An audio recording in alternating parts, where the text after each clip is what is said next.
Hello mga mare, kamusta? Nagbabalik na naman yung tinderang nana. For today's video mga mare, i-share ko sa inyo yung binili natin cash drawer tray. Naku mare, magugulat ka sa presyo nito. Sobrang laking tipid talaga nito mga mare, kaya gustong gusto kong i-share sa inyo. Pero bago yan, please subscribe my YouTube channel, click the notification bell para laging updated sa mga upload nating bagong video. Itong ating FB account, pa-follow, like, and share. So yun na nga mga mare, nung binili ko to, walang kabuhay-buhay kasi nandyan lang siya nakapatong lang, hindi natutulak. So, hindi natin magamit ng maayos. Medyo hassle siya. Ang nangyayari, kailangan pa namin yumuko bago kami makapaglagay o makapagsukali. Kasi syempre pag hinaltak natin, malalaglag naman siya. So naisip na lang namin ni parang MJ na, ayan nga, bilihan siya ng hydraulic drawer guide. Kung mapapansin nyo, ayan, sa kanyang both side. Tapos ang ginawa na lang namin, bumili na lang kami ng konting kahoy.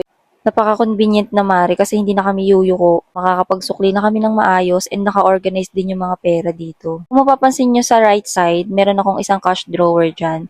Medyo pricey kasi yun mga mare, kaya hindi na ako pumili niyan. Needed lang talaga namin to na another cash drawer, kaya napa-order ako agad. Paano ba naman meron na siyang 5 bills and 4 coins na lagayan? Ayun na nga, sa presyo naman nito mga mare na ikakagulat ninyo. Bali, nabili ko lang tong cash drawer na to ng 279 pesos. Tapos, eto namang ating hydraulic drawer guide. Bilang natin siya ng 91 pesos, spare na yun. Tapos, yung sa kahoy naman mga mare, nabili lang namin siya ng 50 pesos. O, diba, sa halagang 420 pesos, meron na tayong cash drawer. Quality naman nito mga mare, talagang pang matagalan. At talagang sulit na sulit dahil mas convenient na sa atin ang pagsusukli at naka-organize ang ating mga kayamanan dyan. Yung dating lagayan kasi nito, nasa ano lang siya, arenola. So, halo-halo talaga yung mga 20s, 50s, 100. Pati yung 5 piso, 10. Naghahalukay talaga kami mga mare bago makapagsukli. Panigurado marami makakarelate sa halukay-halukay nito. Ito na ang sign mare para mag-upgrade ka. Ito naman mga mare, nagpagawa tayo kay parang MJ ng patungan ng ating gamot. Kung ano-ano pang anik-anik dyan. Nahihirapan kasi ako mag-print mga mare, ang dami nakapatong sa printer ko. Kaya sabi ko sa kanya, gawa niya na ako ng istante para hindi nakapatong lahat sa printer. Kapag may nagpapaprint na customer, ay Diyos ko, ang dami ko pang aalisin. Ito naman mga mare, wala na tayong binili mga materials na ginamit. Dahil yung mga ginamit natin dyan ay mga tira-tira lang na pinagawa nating lagayan ng gulay. Ako mga mare, kung alam nyo lang, ang tagal kong tiniis. Tiniis na palaging may inaalis bago ako makapag-print. Buti na lang talaga at may supportive tayong paring MJ.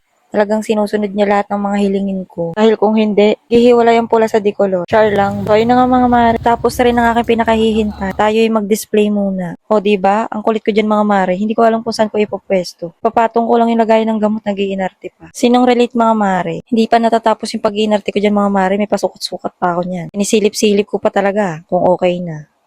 O, may nakita pa ako niyan. O, reject to paring MJ. Ulitin mo. Char lang. Wala po, wala.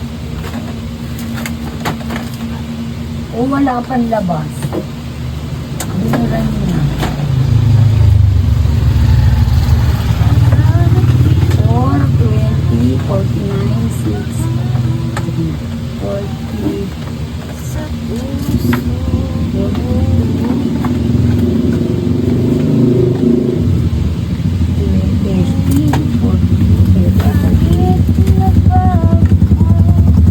So, ayun lang mga mare. Thank you for watching. See you on my next video. Bye-bye!